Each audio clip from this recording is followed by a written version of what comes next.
E aí ele entra direto? Tecnicamente, sim. Pô, tinha 6 pessoas, agora tem 4. Que triste. Você colocou Go Live? Botei. Diz que eu estou live já. Mas não apareceu o YouTube. Não aparece o YouTube. Você fica nessa mesma tela. Mas tá, agora foi. Tá um pouco Estamos? atrasado. Então. Boa noite, pessoal. Estamos aqui, eu e Amanda, começando essa conversa que nós propomos a todos vocês para tratar justamente de um fenômeno, talvez, que está nos inquietando muito e que diz respeito às redes sociais e ao fato de nós estarmos cada vez mais ligados de maneira inexorável a esses meios. A pandemia ela acabou aumentando ainda mais essa percepção. Então, hoje eu e Amanda vamos conversar com vocês a partir de, especialmente, fundamentalmente, da leitura de 2 livros diferentes de um mesmo autor. E nós vamos, então, nessa conversa, tentar expor os problemas que a gente verifica e quais seriam as possíveis soluções diante desse impasse ou dessa realidade, qual seja excesso versus cansaço, porque nós vivemos hoje um momento de muitos excessos, em função, né, do excesso de informação, do excesso de estar conectado. E também a gente está sofrendo com isso diversas consequências. E é sobre isso que a gente quer conversar com vocês. Boa noite, Karine, boa noite, Marivone, Gabriela. Sejam muito bem-vindas e bem-vindos. Boa noite, gente. E aí, como vocês estão? Obrigada pela presença de todos, né? Você está escutando direitinho, Estela? Tá todo mundo Sim, escutando? Eu preciso falar mais alto? tem que ver se o pessoal está te ouvindo bem. Karine e Marivone estão ouvindo bem? Boa noite, Luci. Que bom que você chegou. Vocês estão nos ouvindo bem no mesmo volume? Porque na última live que nós fizemos, gente, eu falava alto e a Amanda falava baixo. Então, algumas pessoas reportaram que estava um pouco diferente o nosso volume. Se está bem? Oi, Gabriela, que bom. Então, a gente vai seguir para que todos possam, então, participar junto conosco dessa discussão ou dessa conversa. Então, a partir dessa nossa apresentação, a gente quer estruturar justamente, então, as redes sociais entre aquilo tudo que tem de excesso e aquilo que tem de repercussão. Mas, ao final, nós pensamos e queremos dividir com vocês, todos os profissionais, desse fenômeno que é importante, que é impactante, que tem impactado a vida de nós, e especialmente, talvez mais profundamente, dos jovens, dos adolescentes e pré-adolescentes e das crianças, e nós temos algumas visões do que poderia ser feito para minimizar, mas acho que é um debate importante, que todos os profissionais comecem a pensar nas suas áreas, como que a gente vai lidar com esta realidade inexorável. Amanda. Sim, exatamente. E pensando nisso, né, em todas as outras formas, né, de como que a gente está lidando com as situações, a gente pegou esse autor, Byung-Chul Han, esse aqui, deixa eu, tá saindo o livro. Esse é o livro chamado Sociedade do Cansaço, e a Estela também leu o No Enxame. Então, esses 2 livros, né, nos trouxe muitos insights importantes sobre como a gente está lidando com tudo isso e como que a nossa sociedade, né, a forma como ela vem vindo, ela se modificou. Ou seja, hoje em dia, no século XXI, nós temos 2 tipos de sociedade, né? Sociedade do desempenho, que foi a que se transformou hoje, e a sociedade disciplinar, que era o que a gente estava vindo e agora a gente mudou. Então, assim, a sociedade disciplinar, ela é muito baseada no não. O não é muito predominante. Então, assim, as pessoas elas se tornam cada vez mais negativas, elas acabam tendo sempre um chefe mandando, são sempre obedientes, no caso, né? E a sociedade do desempenho, ela sempre é estimulada ao quê? Ah, sim, yes, we can, né? Que nem o Barack Obama falou em 2008, como a gente também é instigado a pensar que a gente pode tudo o tempo inteiro, que a gente é capaz. Isso acaba nos sobrecarregando no nosso dia a dia, né? Estela? Sim, então, esse autor, que é um filósofo coreano radicado na Alemanha, ele tem dedicado muito os seus estudos e aprofundando justamente esse fenômeno.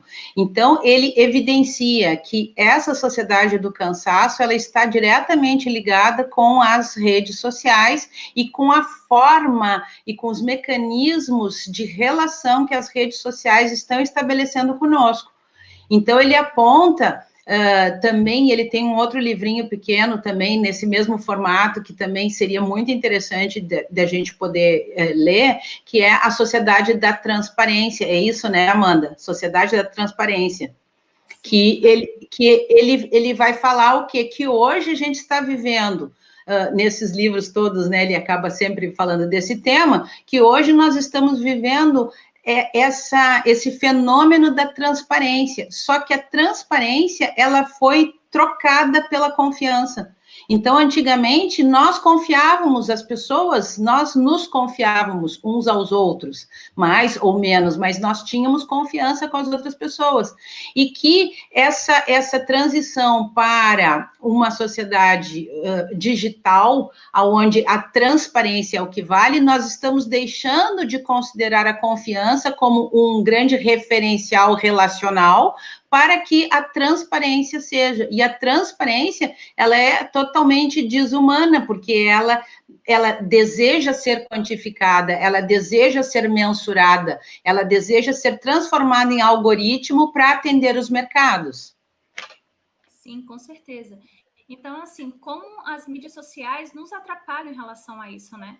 Porque, como é uma sociedade da transparência também, né? Tem a relação de confiança e transparência. Então, quando a gente tem as mídias sociais às nossas mãos o tempo inteiro, a gente, se alguma pessoa nos diz, estou em casa, você não confia nisso, você vai fazer o quê? Você vai verificar, você tem o Google Maps, você tem compartilhamento de localização, você verifica em outras redes, a pessoa postou. Então, isso acaba tornando as pessoas mais desconfiadas, ou seja, deveria facilitar, só que isso acaba gerando um efeito reverso, né? Inverso, no caso. Então, como essas mídias sociais, elas vêm atrapalhando nesse dia a dia, né? Então, nessa idade do desempenho, ela acaba gerando um excesso, né, de informação e gerando também um cansaço, né? E vamos falar um pouco mais sobre esses dois, sobre como um gera as consequências em relação que vai gerando a confiança, do gostar e do não gostar, e tudo isso, a consequência de tudo isso. Então, pegando um gancho com isso que a Amanda está falando, do gostar e do não gostar, que são os likes. Então, nós temos praticamente em todas as redes sociais a figura do like, né, que é o coraçãozinho ou o joinha no YouTube, enfim. E isso daí, ele acaba treinando a nossa forma de ser para fora das redes sociais. Então, essa polarização que a gente está verificando no mundo real, com uma total intolerância do que as pessoas não gostam, ela, segundo o autor, está diretamente relacionado com esse universo de treinamento, que são as redes sociais, que nos permitem apenas dar um like. Então, o que acontece? Isso acontece para todos nós. Gente, a gente ou dá um like ou ignora completamente. Então, assim, as redes sociais, elas poderiam ser uma oportunidade do diálogo, da conversa e da aproximação e do entendimento natural que as pessoas, cada uma tem a sua posição e tal. Mas o like, ele acaba treinando a gente simplesmente para ser ou gostou ou não gostou. Só que aí eu lembro, tem um autor, Amanda, não sei se eu cheguei a te comentar, o De Bono, que eu li há muito tempo atrás, que ele propõe que a gente tenha, que a gente não siga nessa dicotomização, sim ou não. Porque entre sim e não existe o talvez, e o talvez são os diversos tons de cinza entre o preto e o branco, por exemplo, né? Então, o que acontece, que é o que o filósofo que a gente está trazendo hoje, ele nos apresenta, que essa forma dos algoritmos, essa forma de relação que as redes têm que fazer para ter a sua estatística do seu business, ela faz com que nós tenhamos, a médio e longo prazo, uma transformação mental e cultural. E ele vai falar, inclusive, depois talvez a gente comente um pouco mais, ele vai falar que hoje nós vivemos o psicopoder, né, Amanda? Diferente do que antes era o biopoder. Por quê? Porque agora nós somos afetados psicologicamente no nosso cotidiano e culturalmente.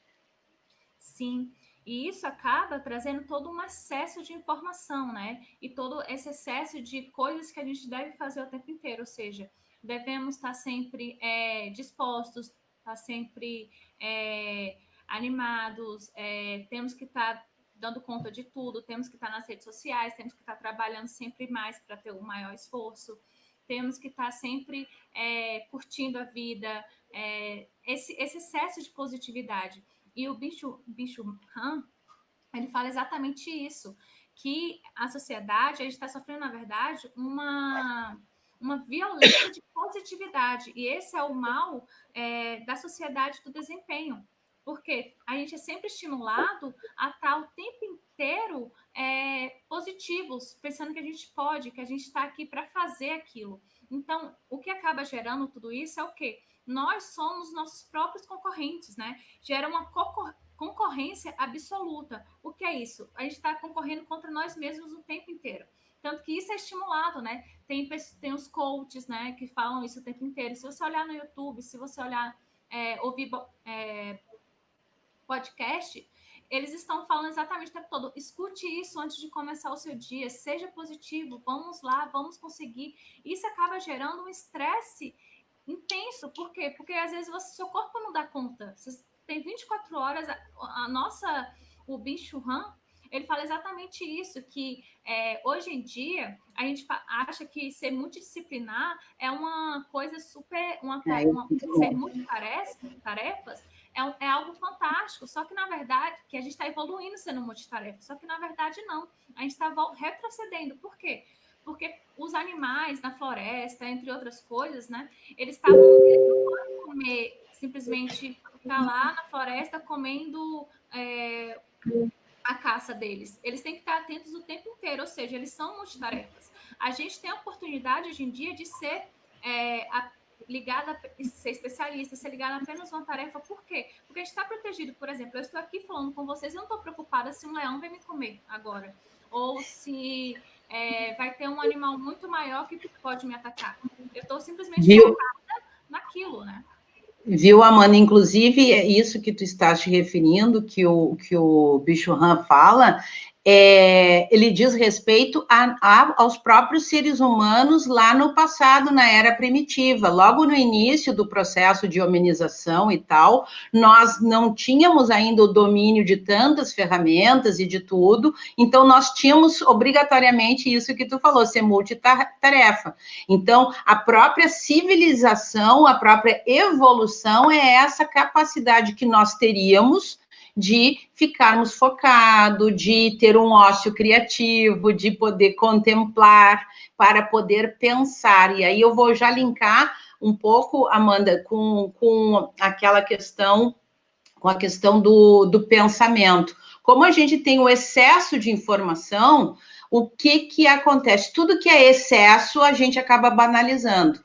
Então, se eu tenho um zilhão de lives, um zilhão de coisas para fazer, um zilhão de coisas para ler, tudo cai para mim assim de forma muito, muito superficial, muito rasa. Porque nós não conseguimos fazer a análise e o pensamento ele é analítico por si só, ou seja, só pensamos quando analisamos. E se a gente está transbordando de informações, nós não conseguimos pensar. Se a gente não consegue pensar, nós não conseguimos nos posicionar frente às coisas. Nós vamos de roldão, sem opinião, porque não deu tempo para nós, com aquela informação, a gente avaliar a partir dos nossos valores, se aquilo é bom, se não é, se eu quero fazer, se eu não quero fazer. Então, uma das coisas, né, Amanda, que você já havia comentado, da questão do excesso, o excesso de informação, entre outras coisas, ele vai levar a esse tipo de situação, onde nós deixamos de pensar e nos tornamos de novo esse animal praticamente primitivo que tem que estar alerta o tempo todo. E a repercussão no nível psicológico, que são essas síndromes, né, Amanda, depois que a gente vai colocar, e no físico, são extremamente perceptíveis, né, que tem como é que se diz, do estresse, o hormônio do estresse, né? O hormônio do estresse, que a gente está sempre liberando corticoides e tal. Então, é interessante a gente linkar tudo isso com a nossa realidade, o nosso cotidiano. Isso que a Amanda falou também, eu anotei aqui quando ela estava colocando, que o filósofo, ele coloca, nós temos que parecer lindos, maravilhosos o tempo todo. E isso não é normal. Gente, pode ser comum, mas longe está da normalidade, porque próprio do ser humano estar triste, às vezes não estar bem, às vezes não querer falar com ninguém, e nós somos jogados ao temos que sempre ser feliz o tempo todo. Tem até uma música, né, que é impossível ser feliz o tempo todo. Sim, com certeza. E a Simone até mencionou, a memória está indo para o espaço, realmente, porque como a gente está com esse excesso de informação, a gente não consegue assimilar nada, a gente não consegue especializar em nada. São poucas pessoas que se dedicam a alguma coisa profunda. Então, assim, por isso que a gente tem aplicativo para tudo, aplicativo para beber água, aplicativo para lembrar que a gente tem que acordar, lembrar que a gente tem que ir para aula, lembrar tudo, porque nossa memória, ela se esvaziou. Porque só fica tudo no subjetivo, nada fica profundo, fica tudo no superficial. Raso. Né? É tudo no raso. Então, assim, por exemplo, antigamente, há uns 10, 15 anos atrás, a gente sabe o número de todo mundo. Hoje a gente não sabe mais o número de ninguém. Por quê? Justamente porque a gente tem o celular para isso. Mas se acontecer alguma coisa, se roubarem nosso celular, a gente tem que saber pelo menos o número de alguém. E se roubarem nossa carteira junto com o celular? Então, como que a gente vai fazer? A gente está simplesmente nos deixando levar por esse excesso de informação. E está sendo.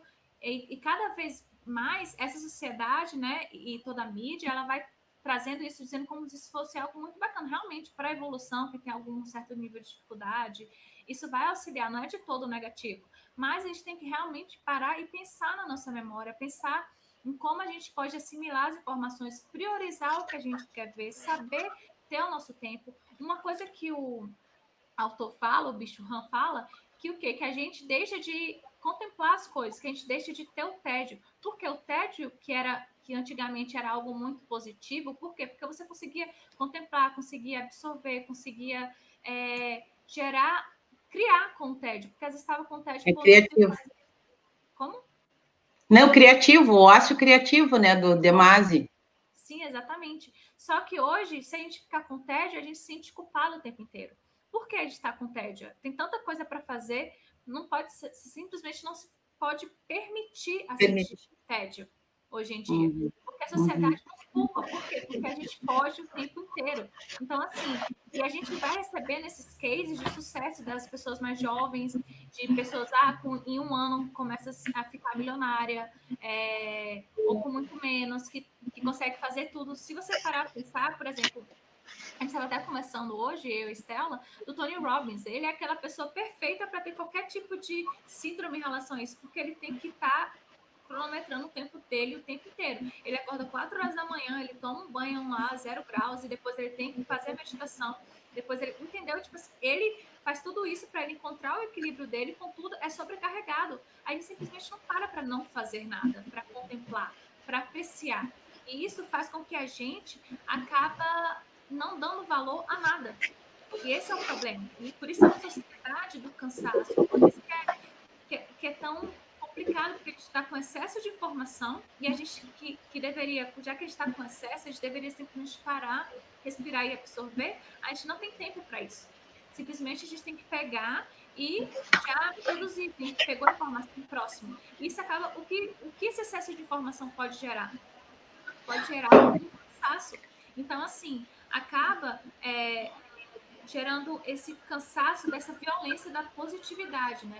Ou seja, a gente está recebendo informação o tempo inteiro, a gente está cansado, a gente está simplesmente não consegue parar. E isso acaba gerando um de cansaço. Sim. E uma coisa legal, Amanda, de a gente comentar aqui também gente, como que toda essa realidade, ela só tem sido possível e cada vez mais porque nós temos o celular. Então, nós temos, de um lado, uma tecnologia que cada vez mais se desenvolve e que nos dá acesso a essas facilidades que a Amanda está falando. Então, tu tem aplicativo para beber água, tu tem aplicativo para tudo, para lembrar de tudo. Então, queima todos os nossos neurônios. Nós temos um excesso de informação o tempo todo, a gente não para pensar sobre isso. A gente, na verdade, eu e a Amanda, a gente estava conversando hoje, é como se nós todos estivéssemos em um grande laboratório e nós fôssemos ratinhos brancos de laboratório.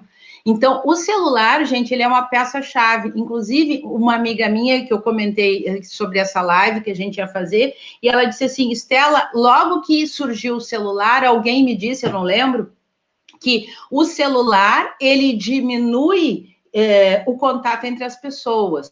Por quê? Ele aproxima quem está longe e afasta quem está perto. Então, gente, o que a gente vê como realidade? O celular, ele é o grande inimigo de todo mundo. Todo mundo vai para todos os lugares e o celular, ele tem prioridade às pessoas. Então, nós sempre estamos priorizando o que vem de fora, através do celular, do que o contato na família, com os amigos, quando sai para balada, enfim, qualquer lugar nós estamos vivendo essa triste realidade. Agora, quem é que pode mudar isso? Nós, na medida em que a gente começa a olhar para isso, a gente começa a analisar essas informações do jeito que estão chegando e como que isso vem mudando a gente. E é essa mudança na gente que eu e a Amanda tivemos também uma experiência muito forte nas mídias sociais e tal, por conta de um trabalho que a gente estava fazendo, e a gente percebeu esse impacto de a gente viver praticamente 100% dentro da mídia. E o autor, ele vai falar que o celular, então, ele transforma a gente em fantasmas digitais.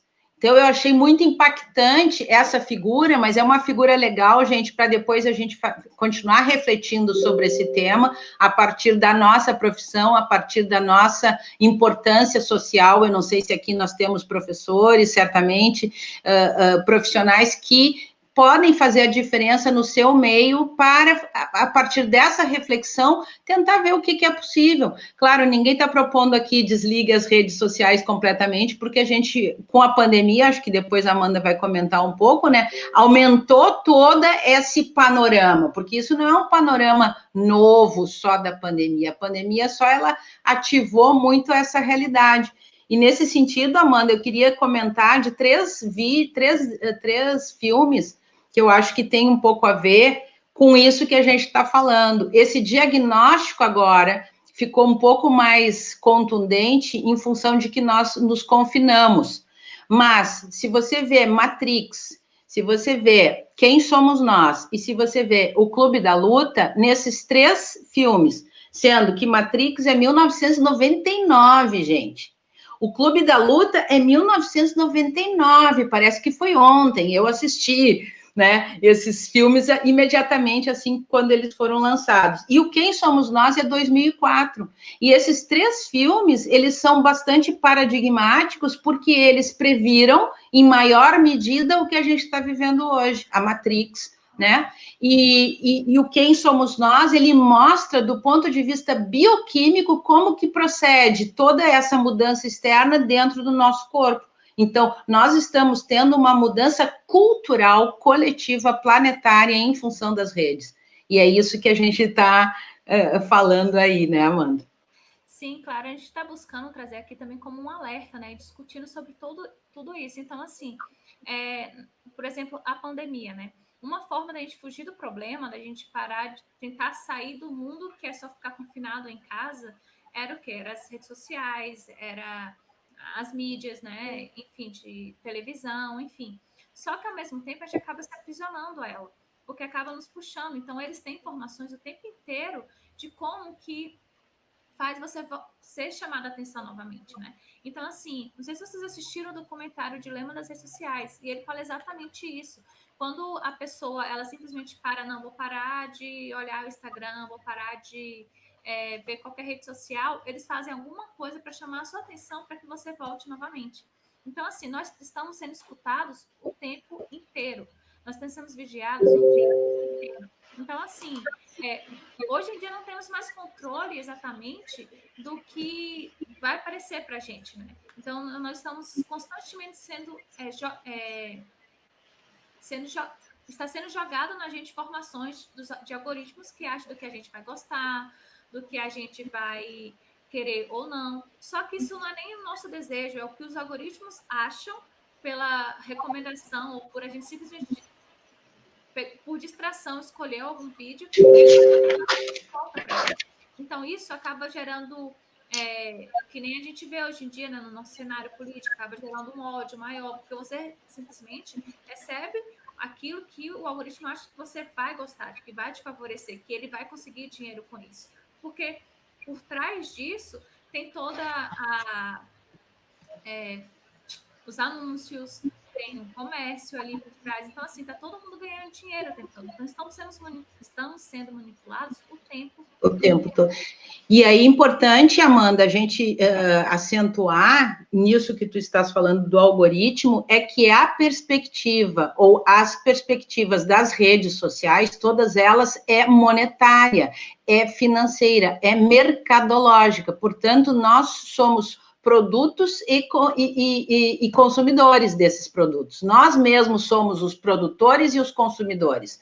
Mas as redes, elas percebem a gente e por isso toda a lógica da arquitetura da informática, a arquitetura digital de funcionamento das redes, ela visa o quê? Algoritmo e visa o quê? Quantificar. Porque tudo que for quantificável e que for escalável é o que importa na hora de vender. Então, você precisa de números e não de qualidade, não de narrativas. E isso o autor também ele vai colocar. Porque nós somos consumidores e não cidadãos. E aí, Amanda, eu lembrei agora, um pouco antes da gente começar, que em 2003, gente, eu participei eu apresentei um trabalho, que para quem não sabe, eu estive historiadora durante 20 anos, e em 2003, Amanda, eu publiquei um artigo oriundo de um congresso que eu participei em Varsóvia, na Polônia, onde eu falava cidadãos do século XXI, cidadãos consumidores. Então, você veja, lá em 2003, claro, a gente já tinha visto o Matrix e tal, então a gente estava vivendo há 20 anos atrás, isso que eclode de forma quase inescapável esse ano. Mas a gente já vinha num processo observando esse fenômeno, essa mudança de personalidade. Nós não somos mais cidadãos, nós somos consumidores, nós somos bons ou não para o mercado. E tudo na vida está se transformando em coisa, tudo está sendo coisificado. E aí, talvez, né, Amanda, seja legal a gente já falar um pouco da repercussão, que são as chamadas síndromes, que estão diretamente ligadas com essa situação, porque a gente recebe pressão de todos os lados para ser lindo, maravilhoso o tempo todo, não podemos parar, não podemos contemplar, temos que ver, precisamos fazer um zilhão de cursos, precisamos, e aí ninguém vive, e aí o pessoal começa a se deprimir, né, e se matar. Sim, com certeza. Só ressaltando a última coisa que você falou, né, por exemplo, se você não acha o produto, então quer dizer que você é o produto, né? Então, se você não está consumindo nada, quer dizer que você você está sendo consumido no sentido de que você é o produto. Então, a gente tem que prestar muita atenção nisso e como a gente se porta nas redes, né? Então, assim, quando a gente fala do excesso de informação e do cansaço, né? E que essas síndromes, e que essas duas coisas, elas estão correlacionadas, por quê, né? Porque o excesso de informação, ela acaba gerando ansiedade, gera estresse, gera depressão. E isso é uma das coisas que o autor fala, que antigamente, né, quando era a sociedade disciplinar, que era tudo muito negativo, a gente não era depressivo, a gente tinha outras coisas, tinha angústia, tinha tristeza, tinha mágoa, mas hoje, com esse excesso de positividade que a gente tem na sociedade de desempenho, que a gente tem que estar fazendo o tempo inteiro, a gente é depressivo, porque a depressão, por mais que que os psicólogos, né, eles alegam que é quando você está pensando no passado, que você se apega a algo do passado, ele está querendo dizer justamente isso, né, o autor no caso, de que a gente cria uma meta, né, que a gente coloca essa meta lá em cima de alcançar com 30 anos, eu tenho que estar casado, eu tenho que estar com um apartamento pronto, eu tenho que estar com filho, ou seja, tem essas metas que a sociedade lhe impõe, junto que você agrega a você mesmo, e você acaba ficando frustrado porque você não alcança isso. Então, isso é uma das consequências dessa violência da positividade que o autor fala. Uma coisa que vale a pena só eu mencionar rapidinho, que é uma frase do autor, que ele fala assim, né? A sociedade disciplinar ainda está dominada pelo não, né? Sua negatividade gera loucos e delinquentes. Já a sociedade do desempenho, ao contrário, produz depressivos e fracassados, porque a gente se sente fracassado o tempo inteiro, porque a gente não consegue alcançar a nossa meta intangível, entendeu? A gente sabe que é intangível, mas mesmo assim todo mundo está fazendo, então a gente quer o quê? A gente quer fazer também, a gente quer alcançar, porque em algum momento aquela pequena porcentagem da sociedade, da população ali, ela vai alcançar, isso faz toda a diferença, então é um case de sucesso. Aí vem aqueles coaches, vem toda aquela sociedade, a mídia falando, os influencers, tudo, então você fica querendo alcançar algo intangível, né? E falando um pouquinho do cansaço, antes que eu passe a bola para a Estela, o cansaço, ele já gera, esse excesso de cansaço, ele gera a síndrome de burnout, que é o quê? Que é o esgotamento. Ou seja, que, por exemplo, os principais profissionais que sofrem esgotamento são o quê? São professores, profissionais de saúde, policiais, bombeiros, enfermeiras, pessoas que fazem home office, mulheres principalmente. Por quê? Porque você está ali tendo essa dupla jornada, ou seja, você trabalha o dia inteiro, você chega em casa, às vezes você tem que cuidar da casa, você tem que cuidar do filho, você tem que estudar, você tem que fazer milhões de coisas, e isso acaba gerando um esgotamento excessivo e você não tem tempo para descansar. Então, você acaba dormindo cada vez menos, você acaba ficando estressado. E aí, essa síndrome de burnout, ela vem com várias séries de fatores, lógico, a gente está só mencionando aqui, né? Mas ela acaba agregando esse esgotamento, você acaba ficando com raiva das pessoas, você acaba ficando muito esgotado, você não tem paciência mais para nada. Então, isso vai acabando tendo esse esgotamento tão forte, mas tão forte, que no momento você tem esse blow, né? Tipo assim, você simplesmente apaga. Por isso que fala burnout. Porque é um momento, é um ápice tão grande que às vezes tem que parar numa clínica. E burnout é uma coisa tão grave, né? Por quê? Porque você não consegue recuperar em 2 semanas. Não. É muito maior. Tem estudos que comprovam que é de 3 meses a 1 ano e meio ou 2. Ou seja, então é algo que a gente tem que estar prestando muita atenção no que a gente está absorvendo, né? E Estela, você vai falar das outras síndromes? Um pouquinho? Eu queria juntar, né, isso que tu estavas falando e que a gente está falando com uma síndrome e um fenômeno que estão associados a burnout, que é a síndrome da imagem, que não sei se vocês já ouviram falar, gente, a síndrome de Paris.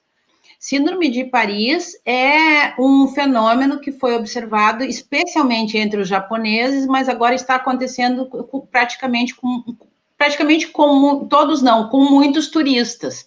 Então, é o choque da imagem, porque como nós temos uma tecnologia capaz de nos oferecer uma imagem perfeita, seja do que for, quando os japoneses, eles viajam muito, porque eles têm dinheiro, então os alemães, eles viajam muito. Quando eles vão a Paris, eles entram num choque tão profundo de realidade que eles piram, e que eles têm uma série de problemas físicos, fisiológicos e psicológicos. E a única cura que os especialistas dão para esses turistas é voltar para sua terra natal. Então, gente, vejam que fantástico e que perigoso e que impactante que é uma coisa dessas. Porque a imagem que nós também queremos passar para o outro, a nossa própria imagem, também a gente quer passar a imagem diferente do outro. Então, assim, aí a gente já para pensar, pô, por que eu quero transformar tanto para ficar uma coisa que não é? Porque aí as pessoas não reconhecem os lugares, nada, ninguém reconhece nada. Eu lembro que eu fui uma vez aos Lençóis Maranhenses, Amanda, eu fiquei um choque tremendo, e aí me disseram, não, mas é porque não choveu, porque não sei nada, gente, mesmo que chovesse não ia ficar como as fotos. Então eu fiquei assim, pô, sabe, meu sonho era ver os Lençóis Maranhenses como os da foto, mas nunca é o que nem o da foto. E se a gente for pensar, né, Amanda, gente, vocês já viram alguma pizza igual a capa da fotografia da pizza ou do hambúrguer? Nada, as fotos, as imagens, elas são super reais ou super realistas e, portanto, elas não são reais, elas não dialogam com a realidade. Então, uma das síndromes é a síndrome de Paris, que são acometidos, então, principalmente os japoneses, e linkado com isso, eu encontrei e falava com a Amanda sobre um fenômeno chamado hikikomori, tá? Hikikomori é um fenômeno japonês cuja estatística é super alarmante no Japão, que são as pessoas jovens, começam como jovens e depois levam até a vida adulta jovem. Vão se recolhendo dentro dos seus quartos, dos seus cubículos, dos seus lugares onde moram, e por ali eles vivem com o celular na mão. Por quê? Tudo é possível através do celular. E eles começam, então, a fazer esse movimento de auto-isolamento, tá? Muito antes da pandemia, eles já faziam isso. Vocês podem procurar depois, é hikikomori, tá? E eles não querem sair, eles não querem se comunicar com ninguém real, com ninguém palpável, porque o mundo deles virtual se tornou um mundo real. Então tem uma inversão. Claro que isso afeta, está profundamente afetado na psique, tem uma série de médicos e tal que começam a trabalhar para tentar puxar a pessoa desse vácuo, desse lugar, para vir para o mundo social de novo. E é dali o trampolim para os suicídios. Então, os suicídios aumentaram.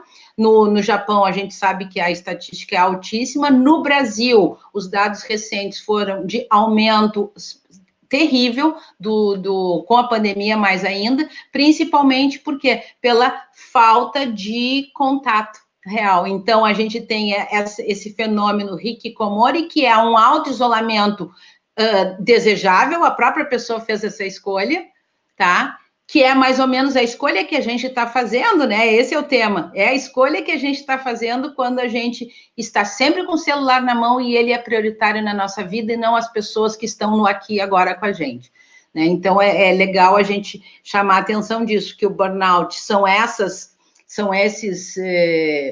que tu falou, né? Essas características de problemas que começam a ser sinalizados, a ansiedade, irritabilidade, insônia, falta de capacidade de pensamento analítico, falta de capacidade de responsabilidade, de assumir a sua parte, porque a gente fica sempre muito dependente dos likes. Então, na vida real, Amanda, a gente começa a depender da aprovação dos outros, até para ir na esquina, tipo, mamãe, posso ir? Quantos passos? A gente tem pessoas que já estão caminhando para isso. E é isso que a gente veio chamar e conversar com vocês para que a gente possa, juntos, cada um, né, multiplicar essas reflexões, para saber qual seria o meio do caminho, né, diante disso. Sim, com certeza, né? E outra coisa que você falou sobre essa síndrome de Paris que me fez lembrar um pouco, né?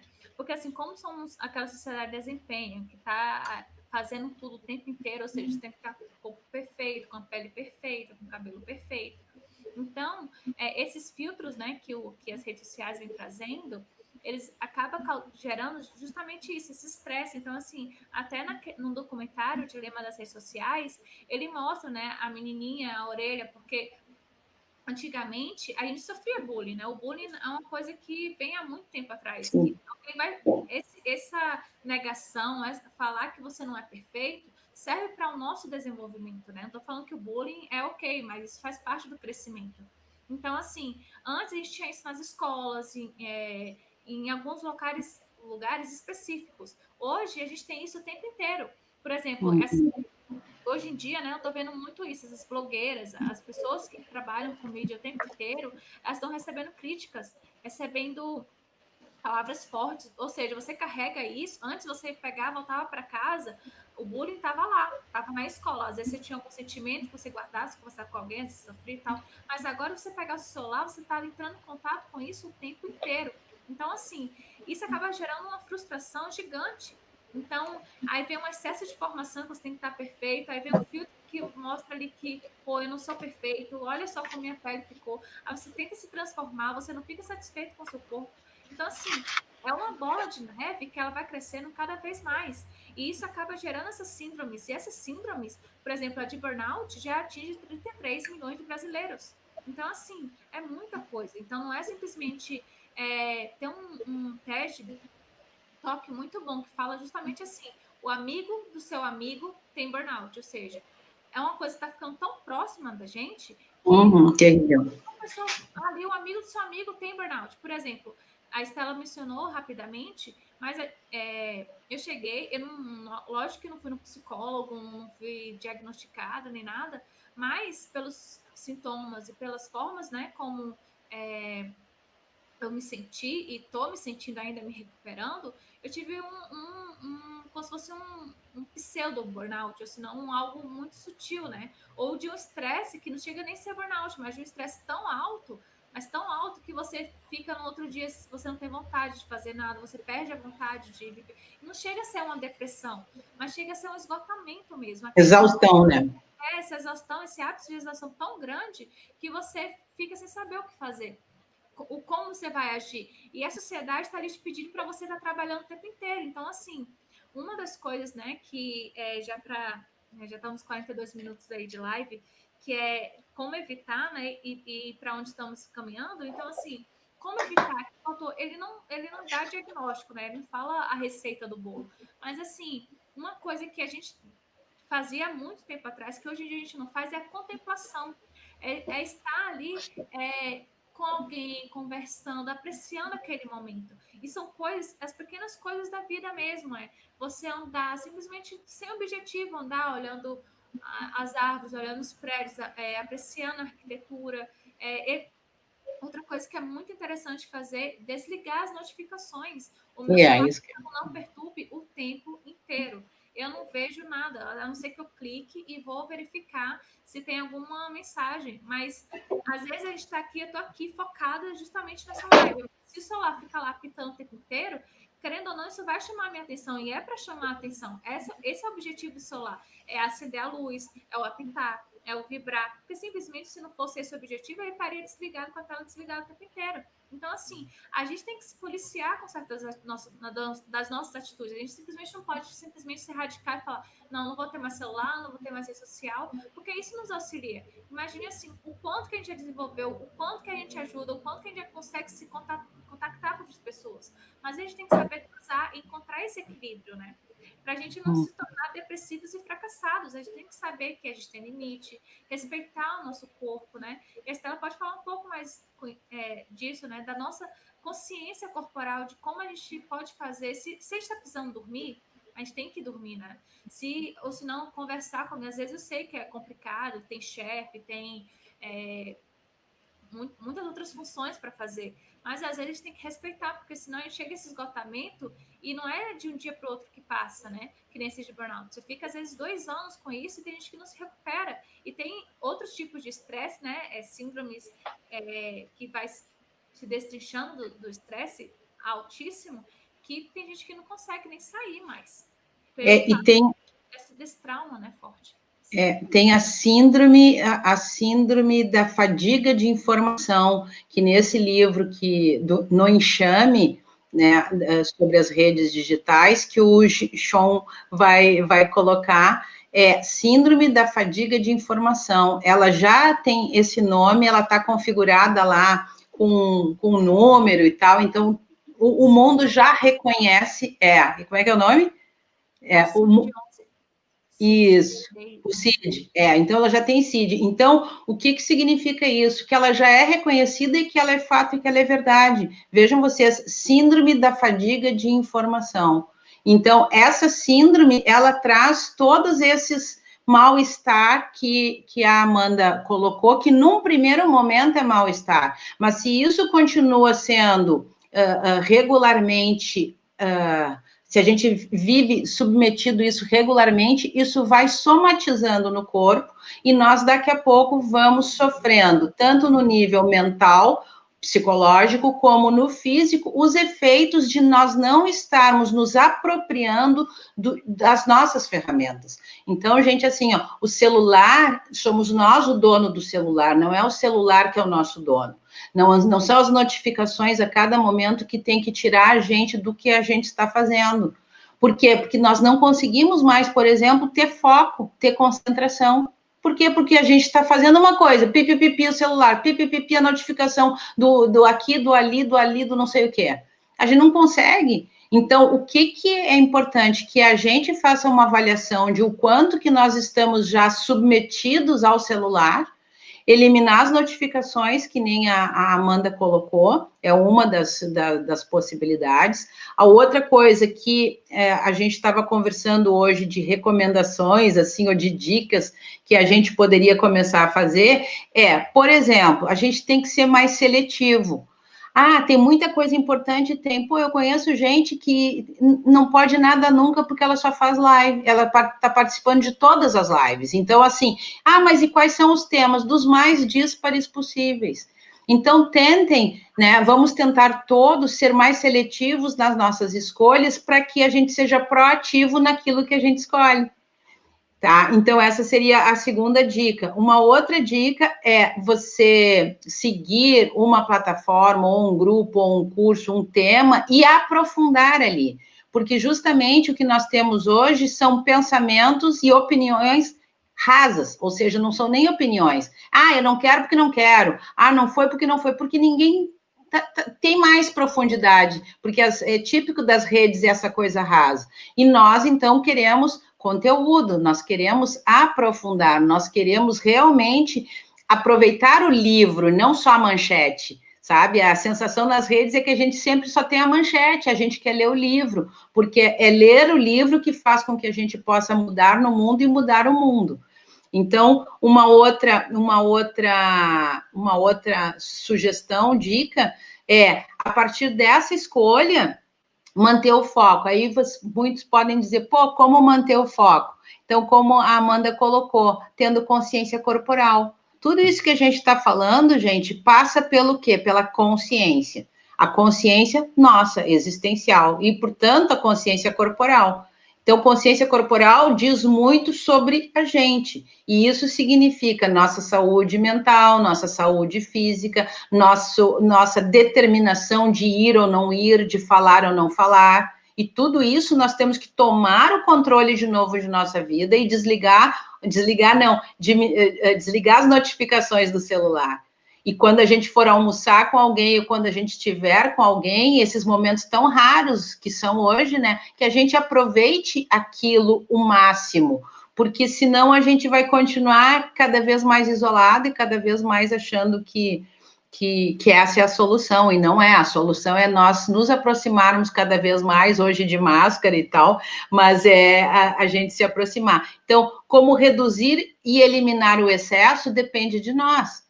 Né? Nós temos uma proposta, eu e a Amanda, a gente trabalha com as redes, por isso a nossa preocupação, porque o nosso meio é o meio digital para o trabalho que a gente está fazendo hoje, só que a gente quer um trabalho de qualidade, a gente quer que as pessoas estejam fazendo ou estejam conosco justamente por entenderem que é esta profundidade que elas necessitam para que elas possam, elas próprias, retomarem a sua capacidade e discernimento. assim como nós, tem uma série de pessoas super sérias fazendo trabalhos profundos de conteúdo. Então, só que se a gente tem muita informação, a gente não consegue analisar, a gente não consegue perceber quem é que vale a pena nós seguirmos ou não. Então, a dica é, vamos parar um pouco, selecionar, ver qual é o nosso objetivo dentro das redes sociais, e se nós não temos objetivos ali e está nos faltando tempo, quem sabe a gente diminui o tempo nas redes para poder fazer mais no presencial, nem que seja o quê? O ócio contemplativo, porque o ócio, ele é criativo. E aí, quem sabe, nós encontramos soluções. Não vamos encontrar soluções se a gente estiver com 200 mil informações rasas na cabeça. A cabeça está burnout total, né? Então, essa que eu acho, né, Amanda, que mais ou menos seria esse o indicativo, não é? Ah, sim, com certeza, né? E vale só ressaltar uma coisa, que é o autor que ele escreve bem assim: sua vida equipara-se à de mortos-vivos.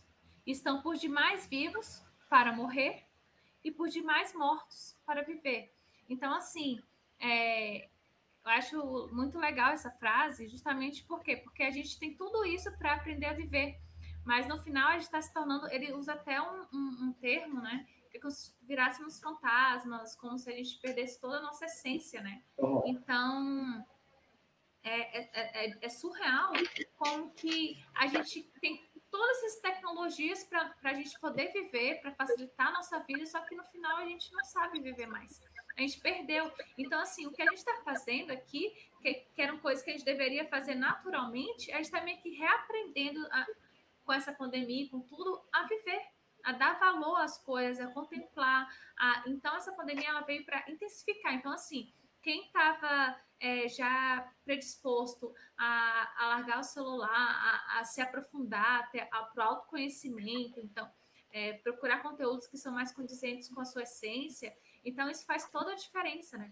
E as pessoas que já estavam mais na superficialidade ali, elas estão realmente se indo mais para a parte de estar em excesso de informação o tempo inteiro, e aí a gente vai ver as consequências, né? Então, assim, essa pandemia não vem só consequência viral, né? Como o autor mesmo fala, vem consequência de uma sociedade como um todo, né? Dessa positividade, desse desempenho surreal, que vem essas síndromes, as consequências dessas síndromes gigantes, né? Então, eu acho muito bacana o quanto é legal a gente alarmar isso, justamente para a gente ter consciência para onde a gente está indo, o que a gente quer fazer com a nossa vida, com o nosso futuro, com, enfim, nossos filhos. Nosso presente, né, principalmente. Nosso presente, justamente.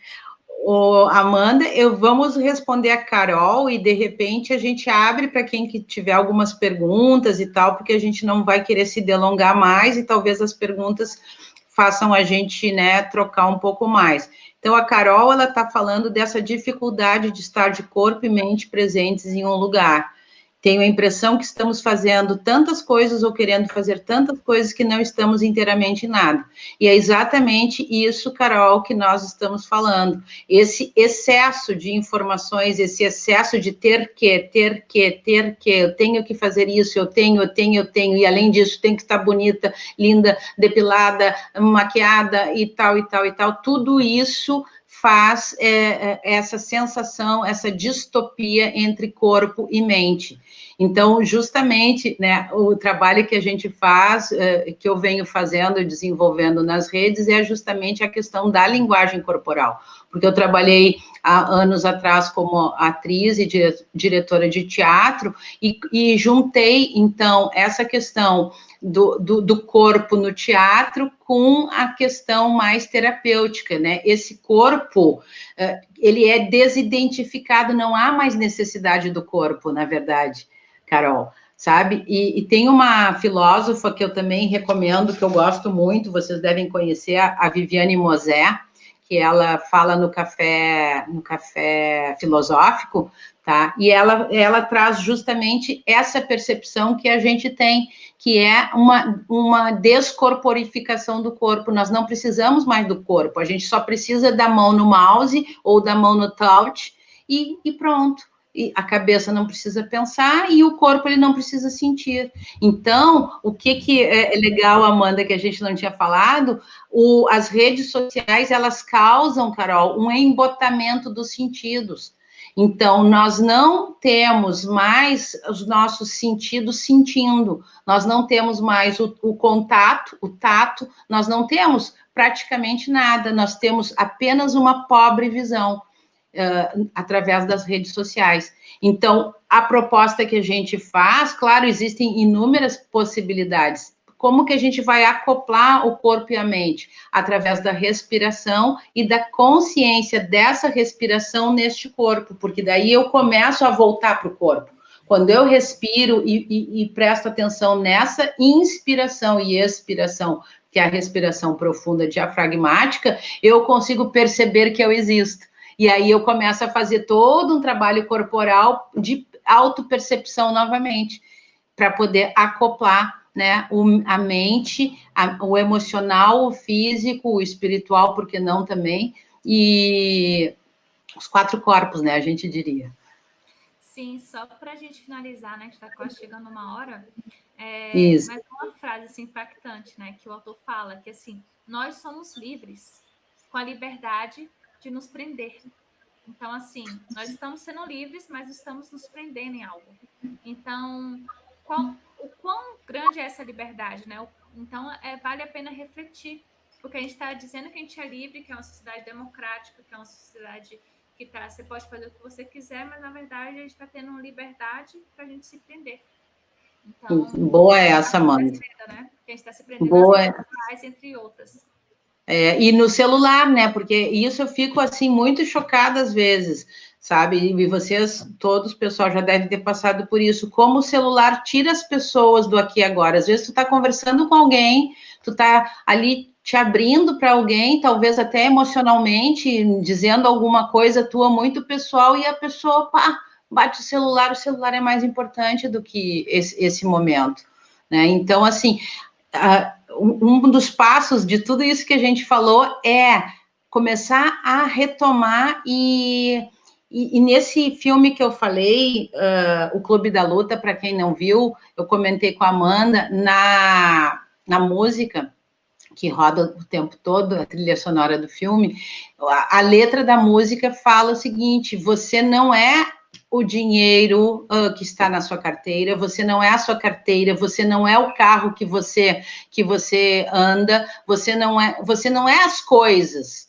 E é isso que a gente está querendo, né, conversar e plantar essa reflexão. Nós não somos nada das coisas que nós temos. As coisas que nós temos a gente deve usar de forma mais sensata possível. Mas as coisas não podem dominar a gente, porque daí a gente está perdido, gente, né? Onde é que nós vamos parar?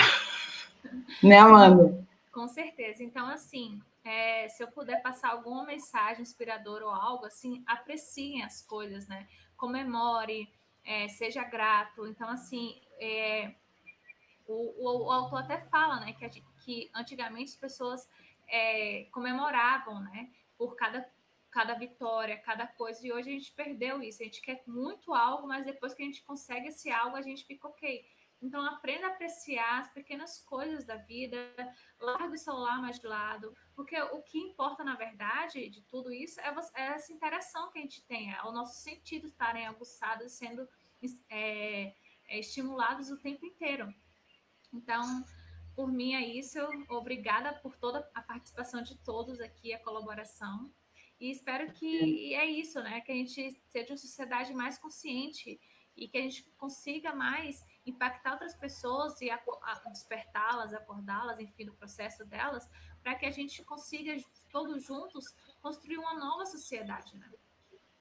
Então, eu nessa mesma linha da Amanda, eu agradeço a participação de todos e espero, assim, que a gente, eu tenho certeza que sim, que nós atingimos o nosso objetivo, que é esse, levar para vocês essa reflexão, porque a gente sabe que muita gente está inquieta com essa realidade e não consegue perceber o que a gente pode fazer para mudar.